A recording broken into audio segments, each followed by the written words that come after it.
Hello, hi guys! Magandang hapon sa inyong lahat.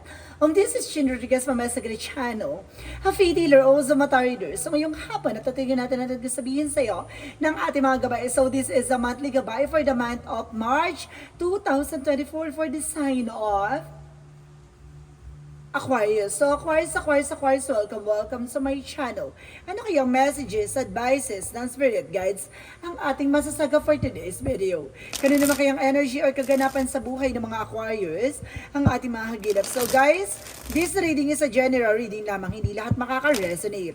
Ngunit lamang po makaka-relate sa inyo and comment down below kung kaninong energy ang ating nasagap. And of course, don't forget to like and subscribe my channel and hit the notification bell for more videos update. And of course, maraming salamat po sa mga walang sawang pagsuporta sa aking channel, lalo na yung hindi nag-skip ng ads, naway pagpalain kayo ng Diyos at may kapal siksik liglig na gumapaw na biyayang manong balik sa inyo. So guys, let's see what is additional messages sa iyo ng ating mga gabay for the sign of Aquarius. Angel Spirit Messages given information po. Ano kayang gusto sabihin sa iyo ng ating mga gabay? Aquarius signs for monthly gabay, please give me information po. The Seven of Swords, something cheating, lying you, no? Kumbaga may nagsisinungaling dito behind your back. No, may taong kumbaga sinungaling, manloloko, manlilang, no? Because there's a King of Swords para stop the pattern, no? Kumbaga maging matalino ka, no? Sa mga desisyon mo, bibigyan ka ng mental clarity dito. At the same time, there's a Queen of Pentacles for practicality. So kailangan mo maging practical. No, some of you, there's a sense ako na parang OFW. And because there's a Two of Pentacles, so there's a balance. So kailangan mo maging balance, guys. At the same time for a judgment. No, kumbaga meron dito kumbaga parang may paalala sa iyo ang ating divine, no? Parang binibigyan ka ng something informasyon at binibigyan ka ng intuitions. And there's an inner voice rather. At the same time, there's a Nine of Cups, so there's a wish fulfillment. So, may mga bagay dito na unti-unti ka na matutupad sa mga pangarap mo. So, let's see. What is the Seven of Swords? Represent the King of Wands, stability and control, no? Makokontrol mo na yung emotions mo, no? Kumbaga, makokontrol mo na yung parang kahit na nagsisinungaling, no? Alam mo na yung totoo eh, no? Kumbaga, kinokontrol mo lang yung emotion mo. No, hindi ka na yung pabigla-bigla, pabugso-bugso.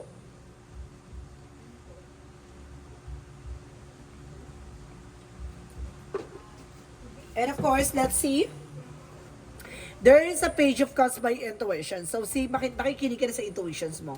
Now, there is an instinct. No, kumbaga nakikinig ka na. And there's a Strength card for confidence. So, nilalakasan mo na yung loob mo. No? Nagiging matapang ka na this time.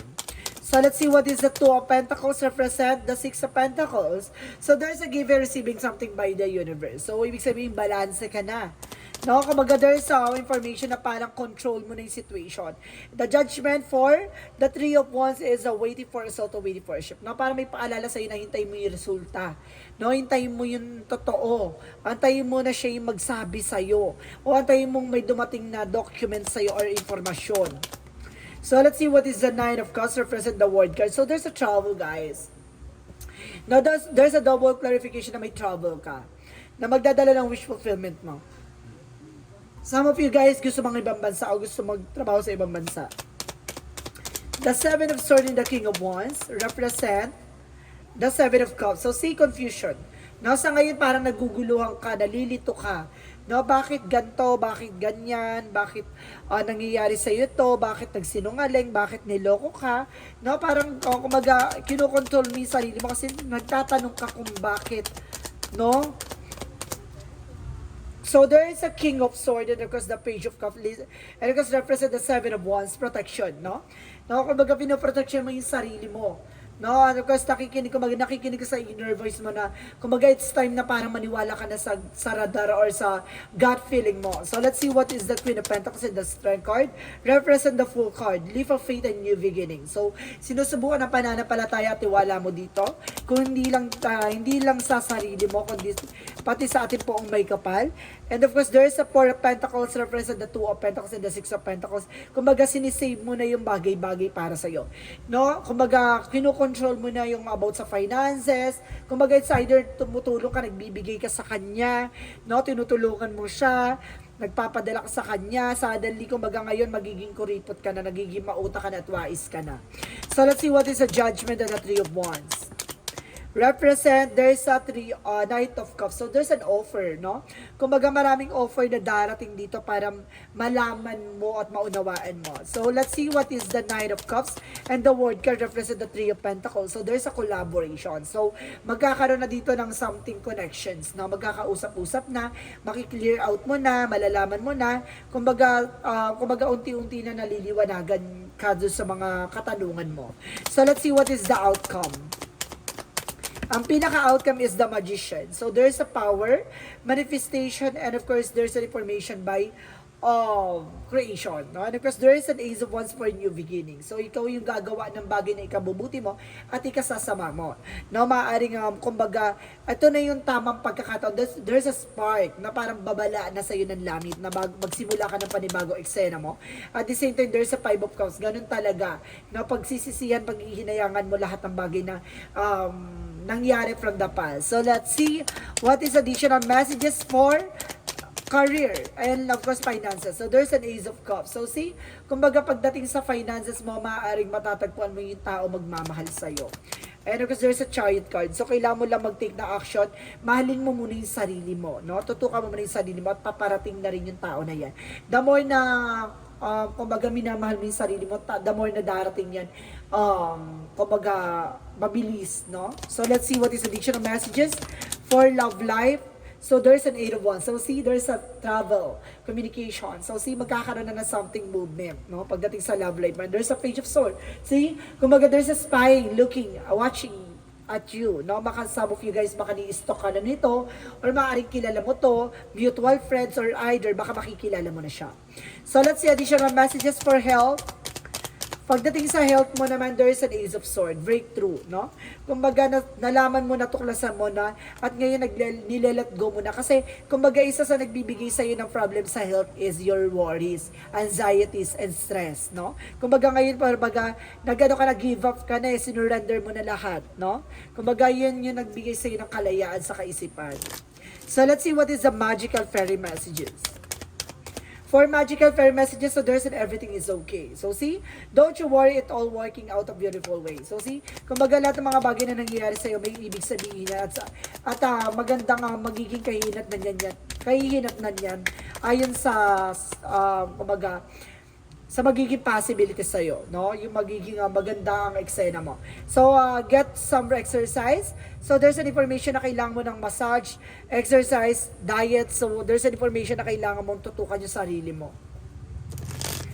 So, let's see what is the Yin and Yang Oracle card. For Yin and Yang Oracle card represent release. And there's a losses. Now, see? Kumbaga may mga nawala sa'yo, may mga bagay na panghinayangan mo, huwag ka mag-alala, huwag ka na mag-overthink, napakawalan mo yung mga negative thoughts mo, no? Baka magdala pa sa'yo ng blockages and there's a distance, no? Kumbaga kailangan mo magpakalayo-layo. At the same time, there's a feminine, no? May babaeng involved dito sa eksena na to. Kaya nangyayari to. It's either there's a third party involved. No, may nanggulo. Parang ganon. So, let's see what is the chakra messages. For this chakra, so there's a completion. Huwag mong hayaan mahuli ang lahat. Bumawi ka para sa sarili. At the same time, there's a gratitude. Ganun talaga, no? Kumbaga, maging mabuti ka sa likod ba naging masama sila sa'yo, maging mabuti ka pa rin. No, hayaan mo na sila. So, let's see what is the Monsology. So, there is a Monsology for you are good enough. So, sapat ka na eh. Mayroon lang mga tao talaga na hindi marunong makontento. No? And there is a have faith in your dreams. No? Magtiwala ka sa pangarap mo. At the same time, nothing is yet set in stone. Siguro hindi pa napapanahon para sa'yo. No? So, let's see what is Arcangel Raphael messages. So, there's a stay positive. No? Panatiliin mong positibo ang sarili mo, ang mga kaganapan sa buhay mo. No? Maging positibo ka. At the same time, let's see. So, there's a fresh air. So, kailangan mo ng sariwang hangin. Unwind. Relax. So, let's see additional messages. And there is a double mission. So see, dalawang mission mo sa buhay, no? Kumbaga, tutukan ng sarili mo at tumulong sa mga taong mahal mo. No? So let's see what is Archangel Michael. So baka some of you, baka nilang anak ka na. And there is an eternal love. So see, there's an everlasting promises. May magmamahal sa iyo ng lubos talaga dito. And you and your loved ones are safe. So see, yung mga mahal mo sa buhay ay safe naman daw. One last card for Archangel. Make a commitment. So see, pagdating sa kumbaga, love lang ng love. Kasi darating yung araw na, kumbaga lahat ng mga bagay na yun, darating yung araw na mamahalin ka rin ng taong mahal mo. No, yung marunong makontento. So let's see what is the Romance Angels. Engagement. So see, darating pa yung araw na magkakaroon ka ng higher level of commitment. There is a true love. So see, there is a true love that can exist, no? Talagang totoong pagmamahal ay talagang namamayagpag. At the same time, it's safe for you to love, no? Kumbaga safe kapag nagmamahal ka, no? Parang nagiging energetic ka. At the same time, may mga bagay na nagagawa ka na unexpected way. So let's see what is the angel's answer. Helpful people, maraming tutulong sa'yo or maraming kang matutulong, maraming kang tinutulungan tao. At the same time, there's a big happy changes. So, ito na yung simula ng magandang pagbabago sa buhay mo. At the same time, there's a choose new direction. No? Mamili ka ng bagong direksyon. No? Siguro binabago yung direction mo, hindi dahil para saktan ka, para malaman mo na, kumbaga, hindi siya deserve sa'yo. So, let's see additional messages. So, there's an itis. So, kailangan mo pagandahin ng sarili mong pahina, no? Kumbaga, pagandahin mo yung career mo and love life mo. And there's a justice. Don't you worry. Karma is waving, no? Kumbaga, justice will be served. Makukuha mo yung mga bagay na para sa'yo. So, let's see what is additional messages for angel spirit guides. And there's a failure. So, may mga bagay dito na parang marami mang pagkakamali, marami ka mang kadbiguan sa buhay. Kumbaga, kailangan mong natututunan yung mga dagok na nararanasan mo. And there is a doubt, no? Kumbaga, kailangan alisin mo yung pagdadalawang isip, no, sa sarili mo. Kailangan buo yung tiwala mo at pananampalataya mo. So, let's see additional angels messages for angel spirit. So, there's a astral travel. So guys, no, kumbaga gamitin mo tong kakayanan mo para makita mo yung magiging possibilities, and there's a release. So kailangan mong alisin yung mga nangyari sa iyo from the past, no? Kalimutan yung mga bagay na nangyari na sa nakaraan. At the same time, there's a taking action. Kailangan mong kumilos, kailangan mong humarot, no? So let's see what is additional messages for angel spirit guides. For energy, represent anxiety. So see, you're feeling stressed, you're feeling exhausted. Kumbaga feeling mo, no, pinagkaitan ka ng Panginoon at ng langit, no? Pero don't you worry, ganun talaga. Inaalis lang ni God yung mga bagay na hindi para sa'yo. And the thinking man. So see, meron dito nag-i-stock sa'yo at meron dito tinitingnan kabilang isang diamond. So see, I told you so. There's a magician and the mirror. See, there's a magician represent the manifestation and the mirror represent the reflection. So see, kung ano yung tinanim mo, siyang aanihin mo. Kung ano yung ginawa mo, siyang makukuha mo. So let's see what is the Jesus loving quotes. The Comforter, which is the Holy Spirit, whom the Father will send you in my name, He shall teach you all things. So see, gumagawa lang ng instrumento si God, no, para tulungan ka, turuan ka, masaktan ka, matuto kang bumangon at matuto kang tumanggap ng pagkatalo. No, para lahat ng mga bagay na yan ay task ni God, no? Kumbaga, parang tinetest ka ni God sa mga bagay-bagay para sa iyo. So let's see what is the angel's number.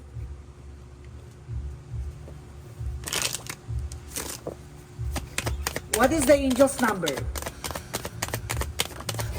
So there's I am visionary. So dapat yun yung nakikita mo, no? Kumbaga dapat malawak ang iyong pangunawa. Creativity is a driving force in your life. Your imagination is rich and you are able to express your feelings and insights in unique ways that others can benefit from. So see, kayang-kaya mo rin tumulong sa ibang tao na lahat ng mga pangitain o lahat ng mga bagay na binabatid sa iyong mensahe ng iyong mga gabay ay nakakatulong para sa ibang tao, no? May kakayanan ka, may katangian ka. kailangan mong gamitin sa tama. And I discover who I am, no? At matatanggap mo at madidiscover mo kung sino ka talaga at kung ano talaga mission mo sa buhay. Now today, I discover the riches that lie within me. I acknowledge my true self. I see myself as an unlimited being and marvel as the beauty of my life and recognize the wealth of the possibilities available to me as a being of the light. As I learn who I am, I recognize the divine with me. So, alam mo, naiisa lang na, kumaga, kasama ka, no, sa